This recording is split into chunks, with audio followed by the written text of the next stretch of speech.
Hello, Malma Angeles. We're moving to the next stage of the pandemic, and as the world resets to the new normal, we find ourselves seeking the right balance between health and livelihood, constantly adjusting the boundaries between liberty and responsibility. Here are tonight's news.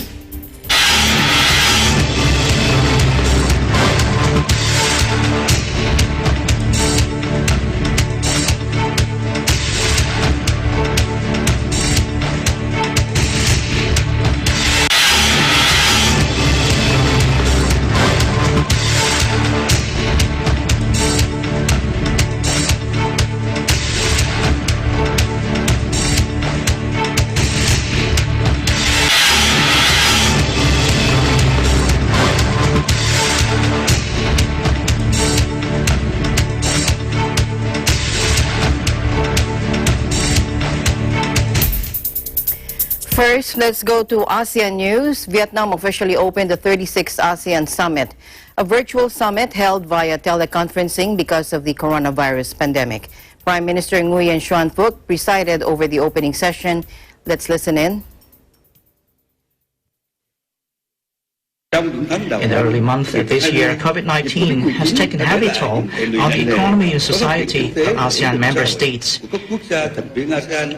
It pains us to witness the suffering of tens of thousands of families whose loved ones pass away due to the disease. We empathize with the damage and difficulties experienced by hundreds of thousands of disrupted businesses and millions of workers deprived of their livelihood, especially those in tourism and service sector. Yet, we shall not falter. ASEAN has taken timely actions as a responsive and cohesive community. Our health emergencies response network and cooperation with partners were activated from the very first days. ASEAN countries have engaged in active information and experience sharing and coordination in disease control. Cohesive and comprehensive approach at the national and regional level, ASEAN as a whole has embodied the fortitude of a united and cohesive group full of sharing and caring.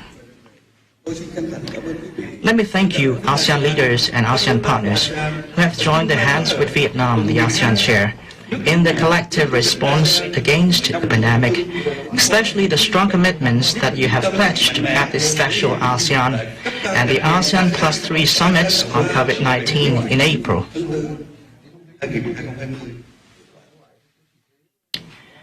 Despite the complex developments of the pandemic, ASEAN member states have essentially kept the situation under control compared to the global average. We're enjoying a high proportion of recoveries over total confirmed cases. Fatalities are low, and the rate of fatality is dropping. For many days now, in several ASEAN countries, there has been no new case of community transmission. While slower growth rates are projected for this year, ASEAN economies are expected to sustain stability, strengthen connectivity, and promote equitable and sustainable development of ASEAN. These past years will continue to be bolstered during this year. Such initiatives as the ASEAN Smart Cities Network and connecting the connectivities need to proceed effectively and extensively. In addition, we should also pay due attention to enhancing the complementarities and linkages between sub-regional cooperation, including the Mekong sub-region and ASEAN agenda.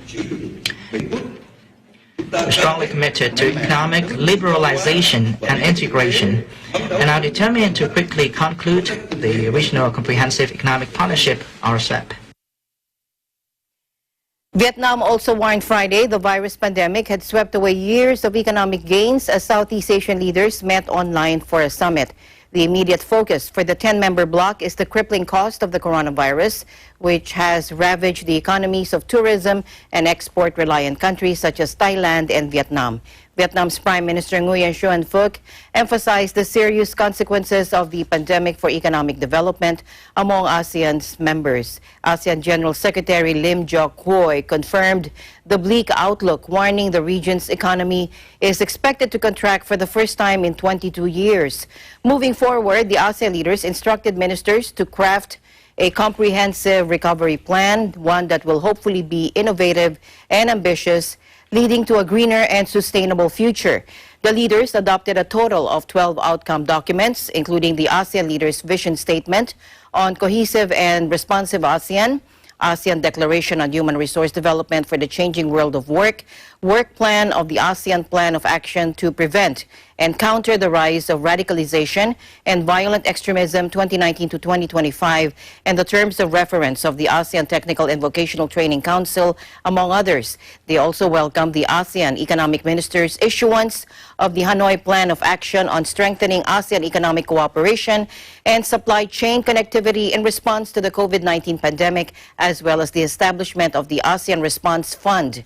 These are key deliverables agreed upon at the Special ASEAN Summit on COVID-19 held last April 14.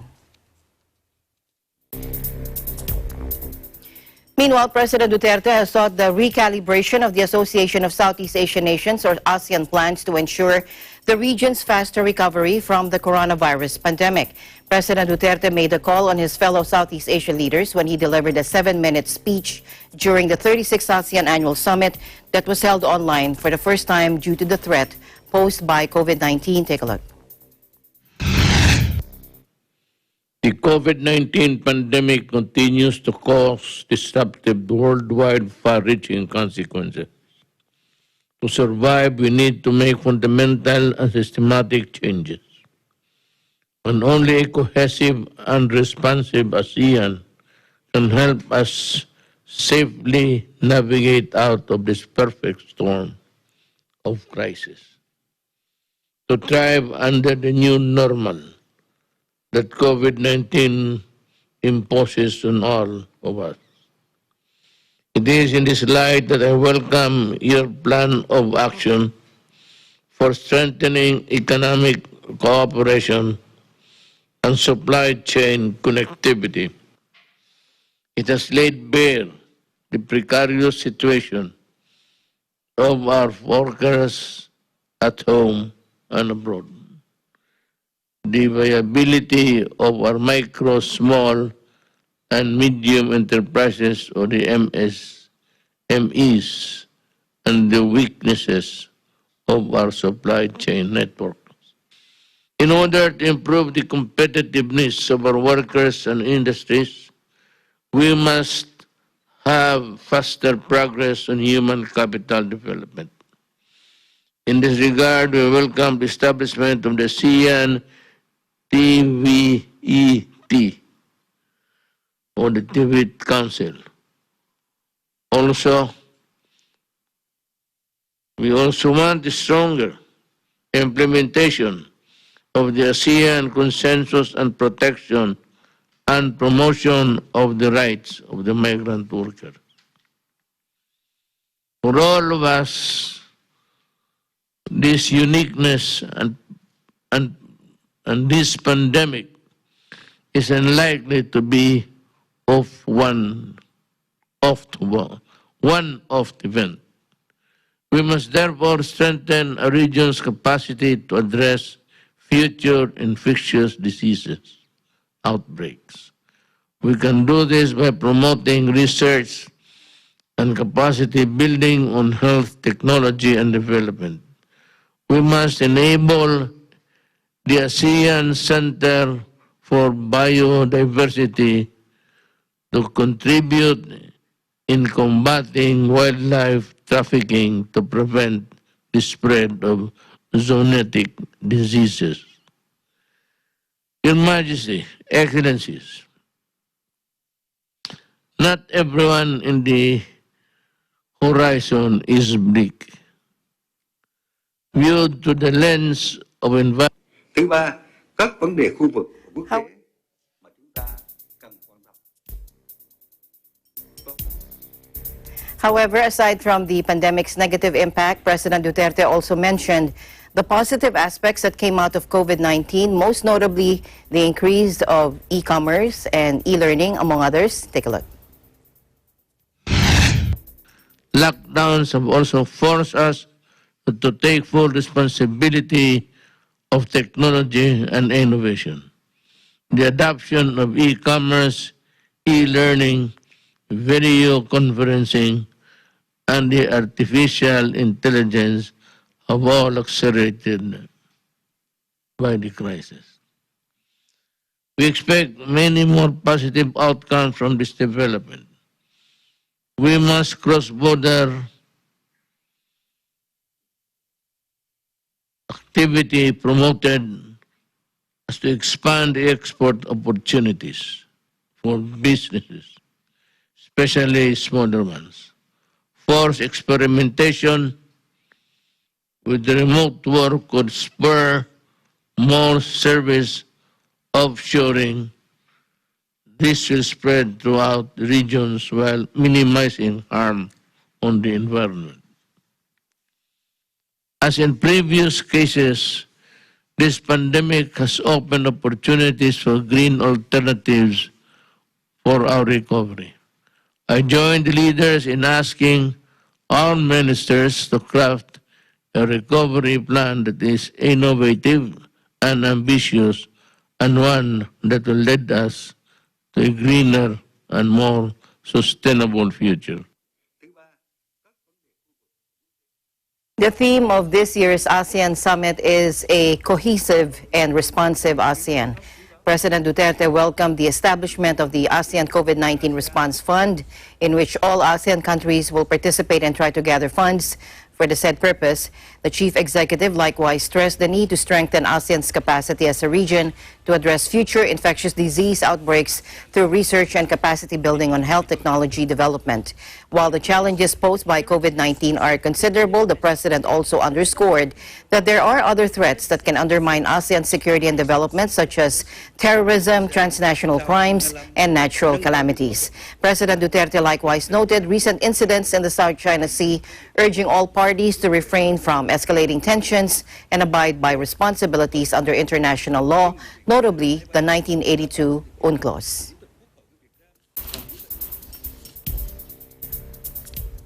In Thailand, the Bangkok Metropolitan Administration, or BMA schools, are safe from COVID-19. That and more from our EBC correspondent. Joining us live is Faye Barte. Hello, Faye.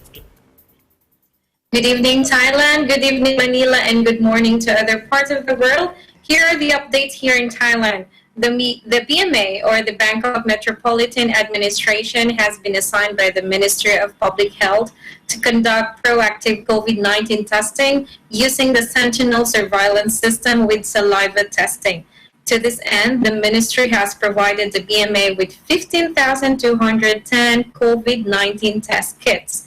And as the school's opening will be on July 1, BMA affiliated schools to sanitize their premises, especially like high-touch surfaces, student tables, school canteens, medical rooms, and toilets. The schools are directed to provide screening points for their staff, students, and parents before entering the school area. Hand washing stations with water and soap or alcohol-based hand sanitizer are also required to be provided for students and teachers so that they can wash their hands regularly. ALMA, in line with this, the Ministry of Education has announced the beginning of the new school semesters. The new semesters will be from July 1 to November 14, and the second semester would be from December 1 to April 10. Another update, ALMA, the emergency decree period is set to expire at the end of this month. And the National Security Council, or the NSC, has recommended extending enforcement of the emergency decree imposed to curb the COVID-19 pandemic for another month until July 31. And for foreigners, Alma, this would be good news for everybody here, foreign nationals who are living here or working. TM30 reporting rule on foreigners has been eased. The TM30 notification and its underlying laws are about the obligation of the landlord or the housemaster to report the stay of a foreigner.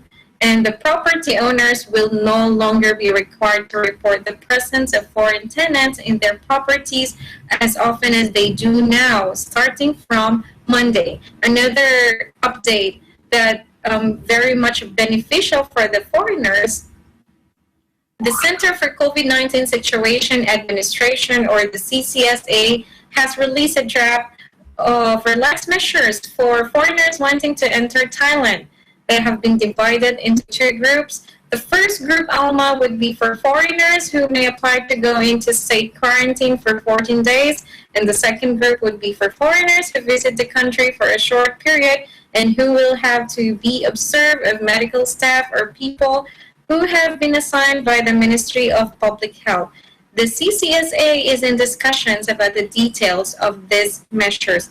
This information, Alma, are from Bangkok Post and PR Thai government. Back to you, Alma. All right. Thank you very much, Faye, for your updates there. Thank you, EBC Thailand Bureau.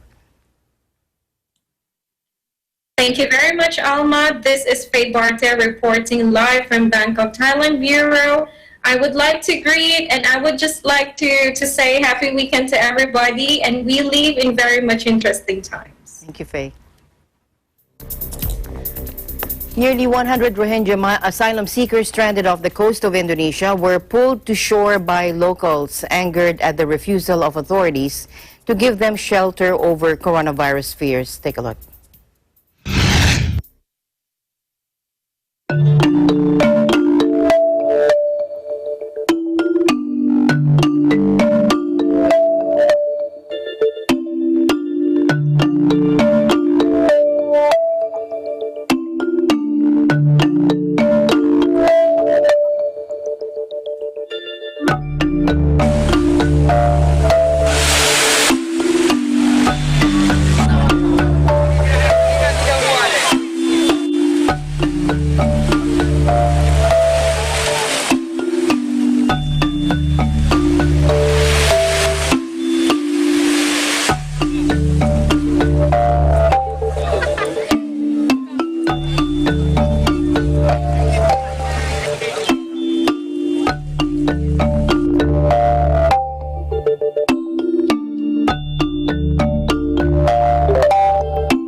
In other news, millions of children in Yemen could be pushed to the brink of starvation due to huge shortfalls in humanitarian aid funding amid the COVID-19 pandemic, according to a new UNICEF report marking more than 5 years since conflict escalated in the country.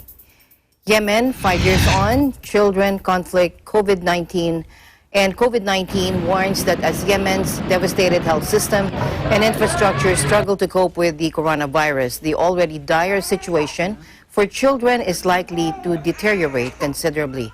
The report also showed that an additional 30,000 children could develop life-threatening severe acute malnutrition over the next 6 months, and the overall number of malnourished children under the age of 5 could increase to a total of 2.4 million, almost half of all under 5s in the country, and a rise of around 20%.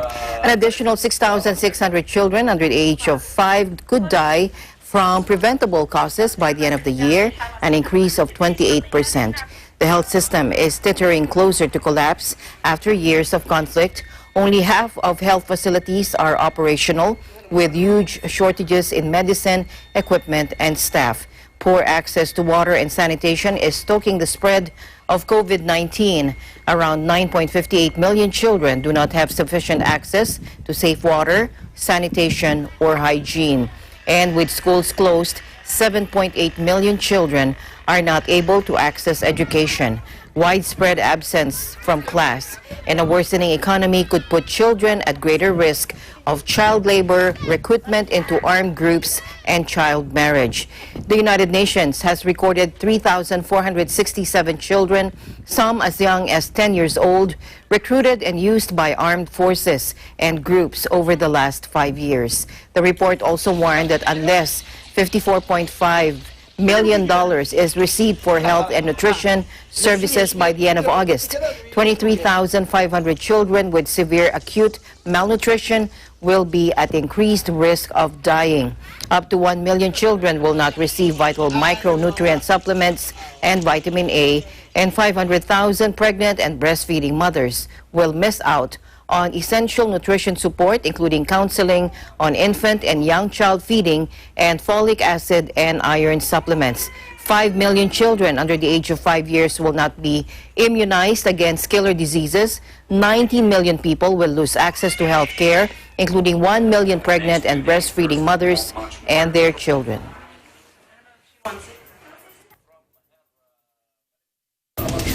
Eagle News will be right back.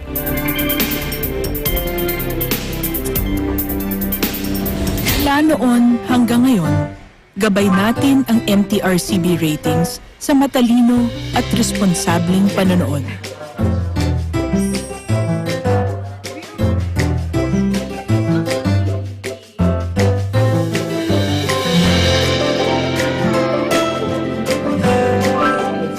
Sa tamang pagsunod sa MTRCB ratings, ginagawa nating ligtas at makabuluhan ang panonood ng bawat miyembro ng pamilyang Pilipino. Lumipas man ang panahon, hanggang may pamilyang Pilipino, andyan ang MTRCB. Landmarks, Linggo, alas 6 hanggang alas 7 ng gabi.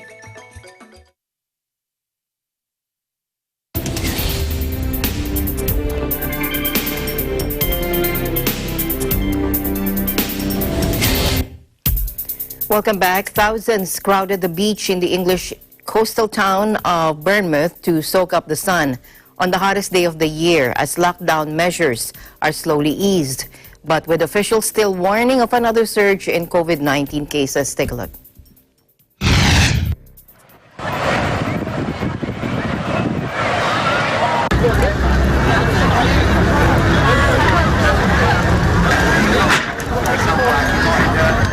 As long as people are social distancing, I don't have a problem with it personally. Like people have been going out all throughout lockdown. As long as they're social distancing, then I don't mind.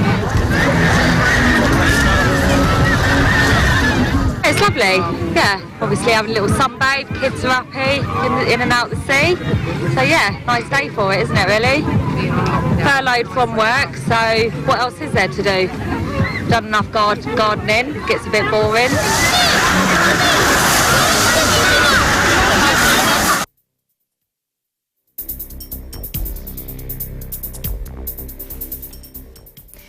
Meanwhile, Liverpool football fans celebrated after the team ended a 30-year wait for the English title. Now, jubilant fans ignoring social distancing guidelines to converge on Anfield. More on this report. Joining us live is Erica Celestino from our EBC United Kingdom Bureau. Hello, Erica. Hello, Alma. Yes, that is correct. And these are the latest updates. Liverpool supporters ignore social distancing to celebrate outside Anfield Stadium all night after the club ended a 30-year wait for the English title as they were crowned Premier League champions on Thursday. Let's take a look at some crowd reactions and what the coaches have said.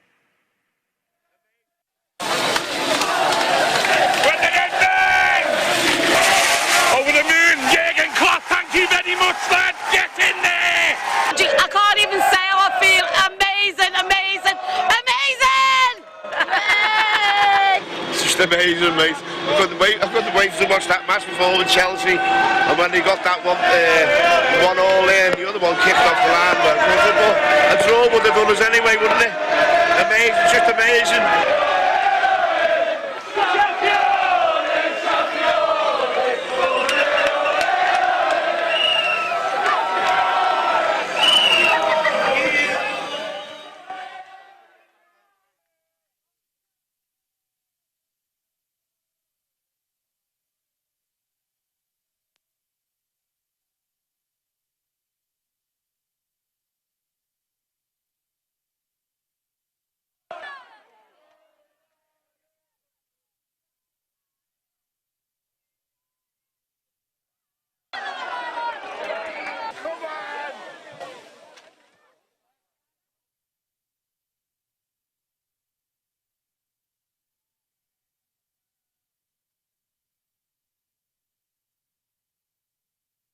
Go ahead, Erica. Yes, Alma, thank you.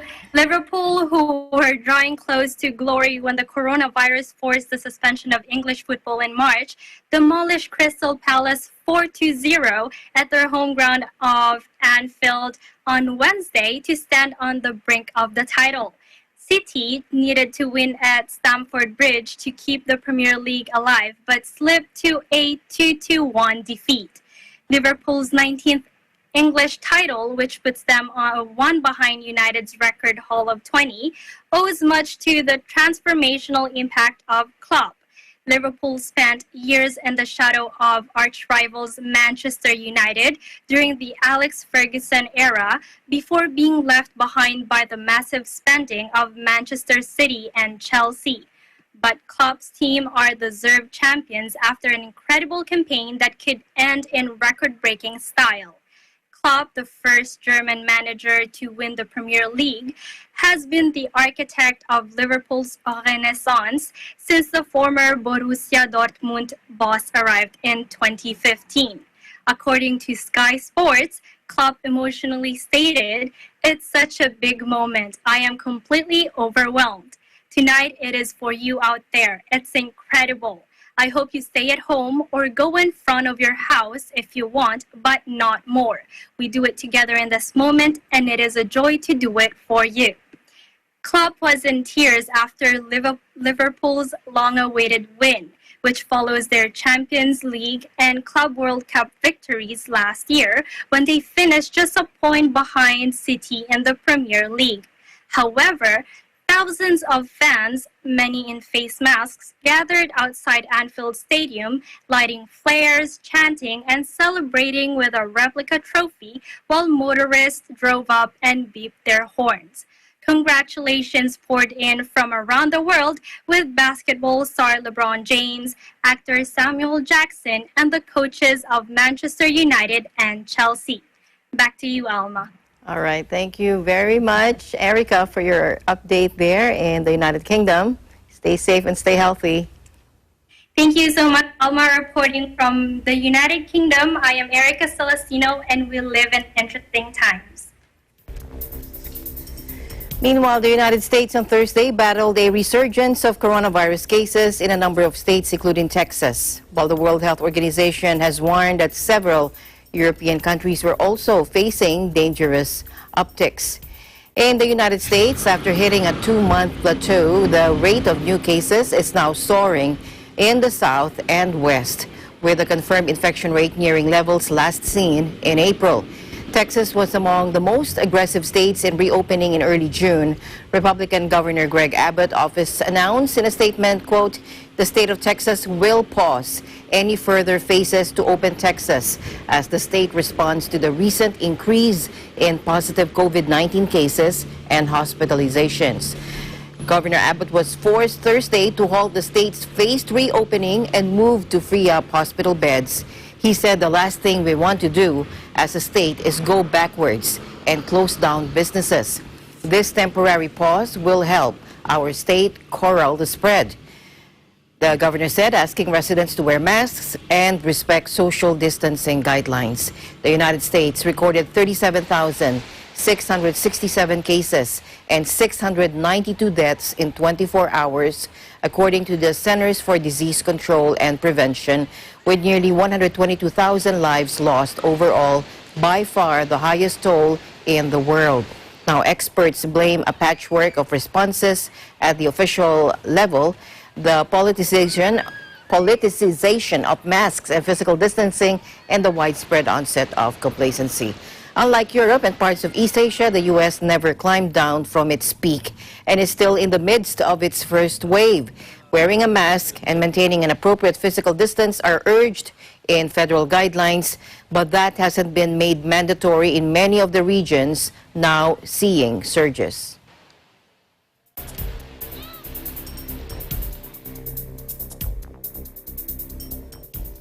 At a rally in Fincantier Marinette Marine, President Trump said the spike in coronavirus cases is due to increase in COVID-19 testing. Let's listen in. Nobody ever imagined fake news. We have the greatest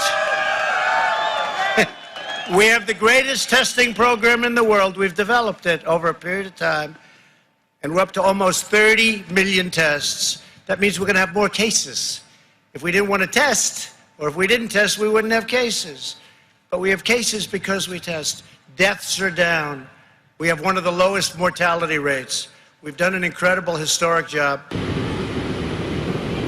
The final Thursday in June saw jobless claims top 1 million for a 14th straight week and a frightening spike in coronavirus infections across the Sun Belt, compelling a growing number of Republican governors and members of Congress to issue urgent public health warnings.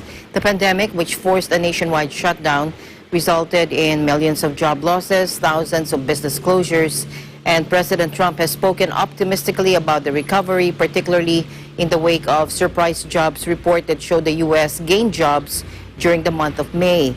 The state of the economy is viewed as a critical factor in President Trump's re-election effort. Meanwhile, India neared 500,000 confirmed coronavirus cases on Friday, with its biggest 24-hour spike of 17,296 new infections. The new cases took India's total to 490,401. The Health Ministry also reported 407 more deaths in the previous 24 hours, taking its total fatalities to 15,301. This has prompted a delay in resumption of regular train services of more than a month. Facing ruin as orders from Western brands collapsed in the coronavirus pandemic, many Bangladeshi garment factories have been given a lifeline with orders to make protective masks, gloves, and gowns for export. Take a look.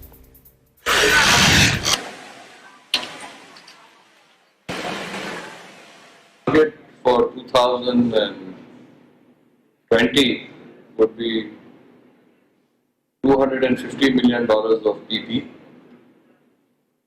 and to exceed our 2019 revenue of fashion. And definitely our target for 2021 PP combined with fashion would be $1 billion. And I'm sure we might exceed that.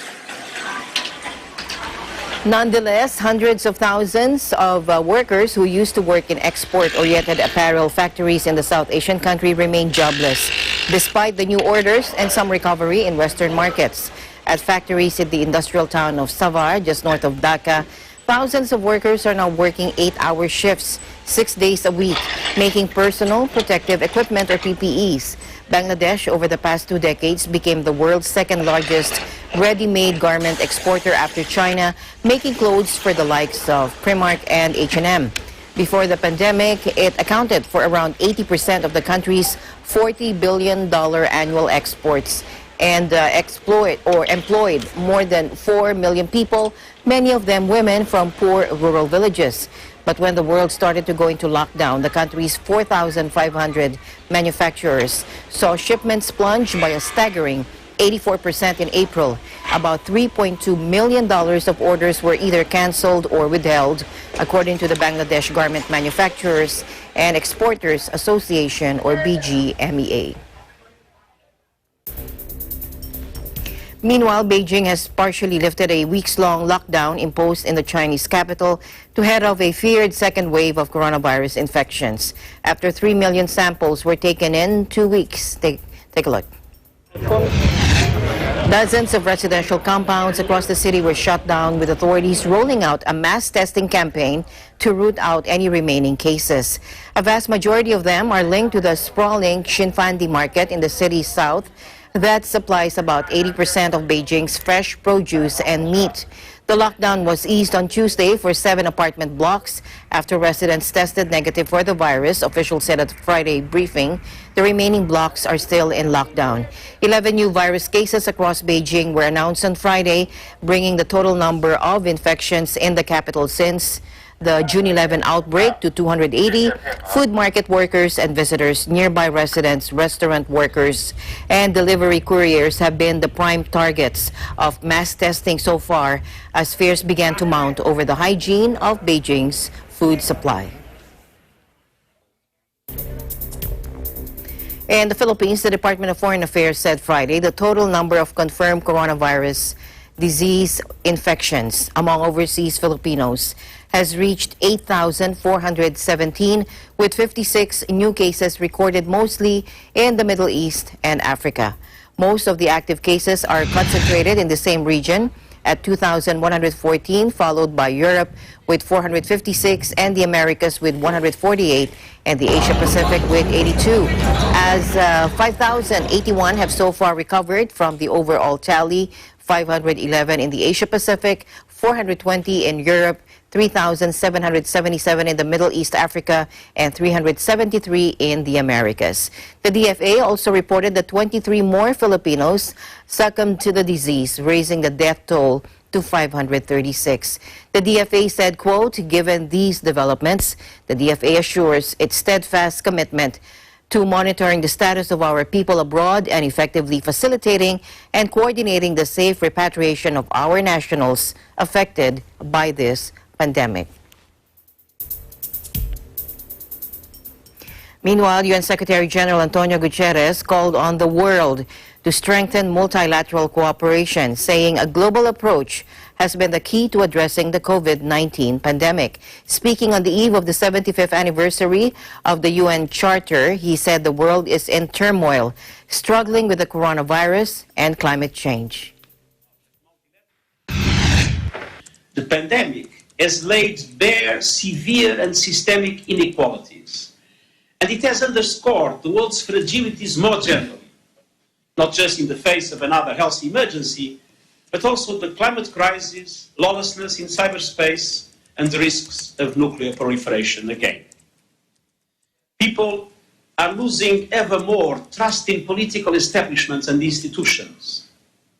In the face of these fragilities, world leaders need to be humble and to recognize the vital importance of unity and solidarity. The problem is not that multilateralism is not up to the challenges the world faces. The problem is that today's multilateralism lacks scale, ambition, and teeth. And some of the instruments that do have teeth show little or no appetite to bite, as has recently been the case with the difficulties faced by the Security Council.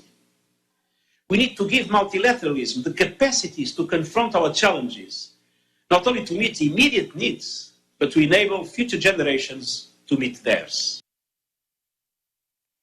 The UN chief also said the United Nations proved its worth in reacting to the coronavirus, shipping 250 million items of personal protective equipment to more than 130 countries, supporting children's education and the needs of families and caregivers. The UN supply chain was also important in moving medical goods around the globe as COVID-19 spread, and its support for developing a vaccine and his own effort in March to bring about ceasefires in various conflict zones to slow the virus's spread underscore the value of the 75-year-old institution's multilateral approach, according to the UN chief. The UN Charter was signed in San Francisco on June 26, 1945, at the end of World War II, and entered into effect 4 months later.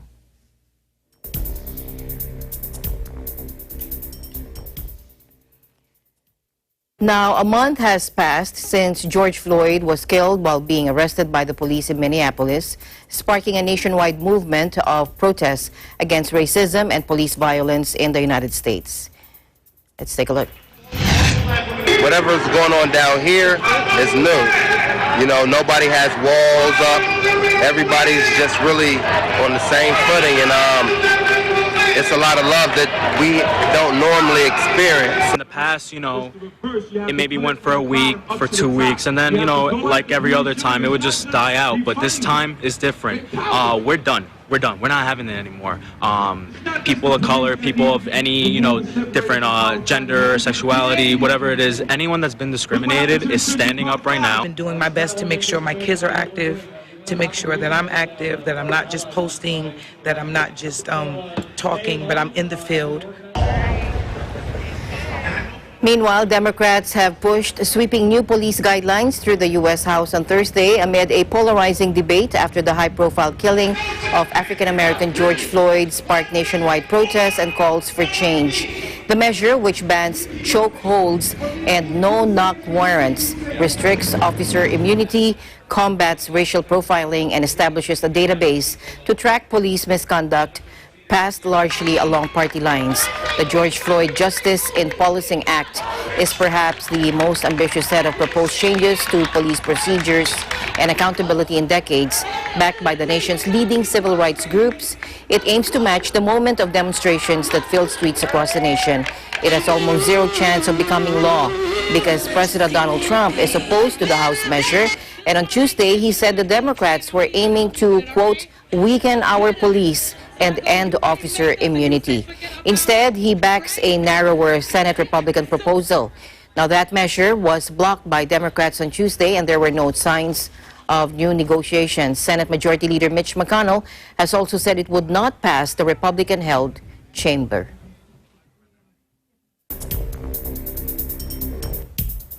In Toronto, Windsor, Essex counties, virus numbers has increased due to workplace-related outbreaks.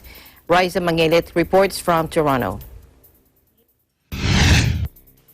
For the past weeks, Windsor, Essex county's COVID-19 numbers have been increasing because of workplace-related outbreaks, particularly in farms, which have mostly migrant workers. Currently, Windsor, Essex has about 1,300 confirmed cases and 68 deaths, with outbreaks in one long-term care home and 6 farms in Leamington and Kingsville. The Ontario government has announced a 3-point plan in response to the current coronavirus outbreaks in Windsor, Essex, especially within the agriculture and agri-food sectors. By providing both farmers and employees with economic certainty, this 3-point plan will allow the rapid scaling up of testing in agri-food sector workplaces across the region. As we do, we can identify and isolate cases of COVID-19 and help put a stop to further spread of the virus. Earlier this week, Ontario Premier Doug Ford was asked to comment on the outbreaks, to which he emphasized the urgency for farmers in the area to cooperate with the provincial government in getting their workers tested. Take a look. They're phenomenal people down there, great farmers. I've met a tremendous amount of them. And guys, until you cooperate, and we can't force anyone to get testing. And I guess when my plea was happening last week too, it was just kind of brushed off like, oh, well, okay, not a problem. You're affecting the largest region, and it's not fair to the people of Windsor. It's not fair to other people. With this urgency, the province is taking immediate action in the hopes of stopping the spread of the virus and moving the region into stage 2 when it is safe to do so. The 3-point plan was announced on June 24th by Premier Ford. The first point refers to ongoing and expanding on-site testing. As a first step, we have expanded testing on all farms, starting with the largest ones. Matt Anderson and Dr. Heyer and the team at Ontario Health have been working with local hospitals to send the mobile testing units to the farms. We're bringing the testing right to their doorsteps. Anyone who needs a test can get a test. The second point of the plan involves access to employment benefits for both Canadian workers and migrant farmers. And that leads to the next point of our plan. I want to send a clear message to the temporary workers. No one will lose their job if you have COVID-19. No one will be sent home if you have COVID-19. And if you test positive for COVID-19 and you need to self-isolate for 14 days, you will be eligible for WSIB benefits. And in some cases, if you worked here last year and you have a social insurance number, workers may be eligible for the federal CERB benefits. The third and last point is using a new public health guidance for positive asymptomatic workers. So to further support our farmers, the third pillar of our plan is a new public health guidance for asymptomatic workers. This guidance was developed in consultation with Dr. Williams and his team of experts. This new protocol will give farmers guidance on isolating workers who have tested positive for COVID-19, but who have no symptoms and who can still safely work outdoors in isolation. Although Ontario is now in stage 2 of reopening, the COVID-19 outbreak is still ongoing. That is why cooperation from all sectors of the province is necessary to keep the number of cases down, hopefully contain the virus, resume the economy, and keep everyone safe and healthy. In Toronto, Riza Mangilit, Eagle News, we live in interesting times.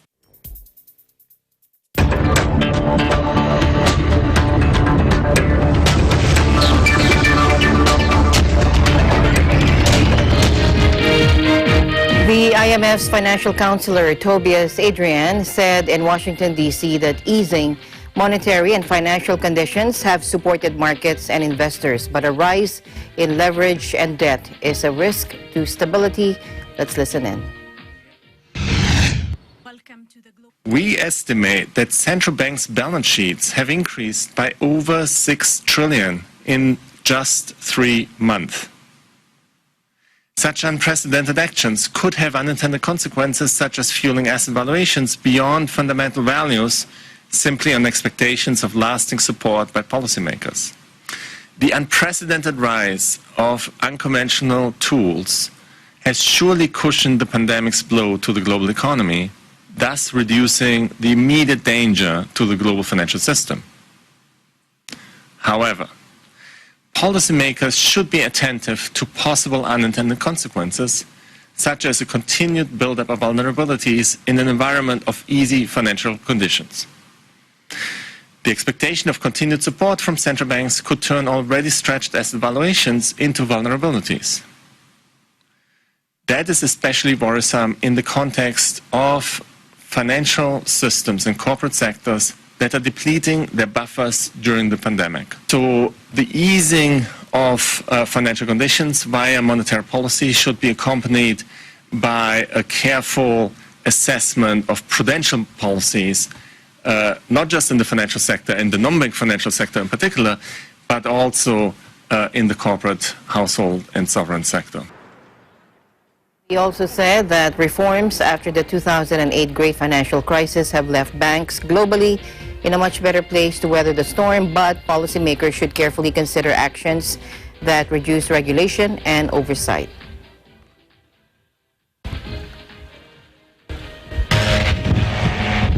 And the French pharmaceutical giant Sanofi announced it will cut 1,700 jobs in Europe, including 1,000 in France. A reorganization which corresponds to a new strategy but without any link with the consequences of COVID-19, assures Oliver Boguilot, the French president of the group. A source also said Sanofi would be focusing on efficiency gains through increased digitalization and IT outsourcing. In December, Sanofi said it was targeting $2.24 billion in cost savings by 2022. And finally, in our news, a car horn beeps and the horror begins. A bloody murder and rampaging zombies, but this drive-in haunted house in Japan protects against a terrifying real-life enemy, the coronavirus. Now, fair warning to our viewers. Some viewers may find this following video disturbing. Take a look.「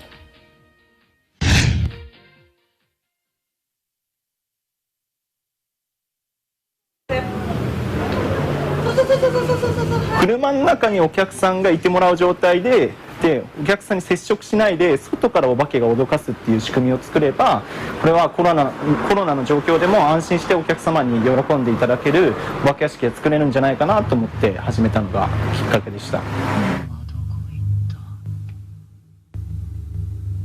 あの女はどこ行った？あの女は悪魔なんだ！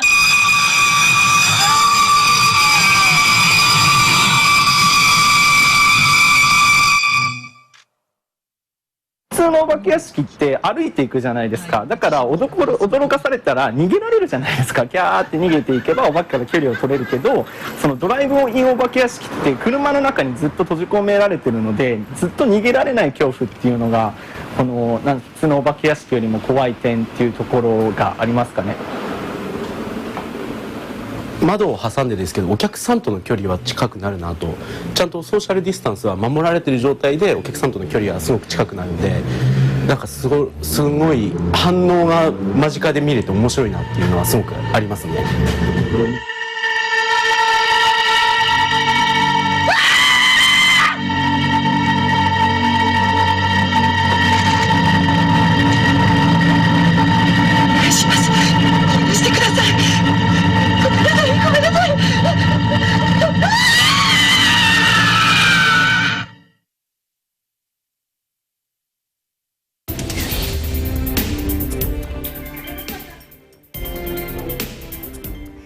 All right, in time of physical and emotional distance, we give importance to the unsung service delivered by our frontliners, our news correspondents positioned all over the world. Without them, we would not have the eagle-eye focus on the facts of this pandemic and its continuing repercussions on our lives.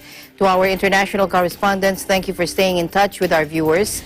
Stay safe, protect yourselves and others. But before we go, I would like to give a special shout out to Brother Florimon Balmonte from Thailand, Kopkun Makka, and special shout out to Brother Willen Regalado, the district minister in Thailand. Hello po, and thank you for your guidance.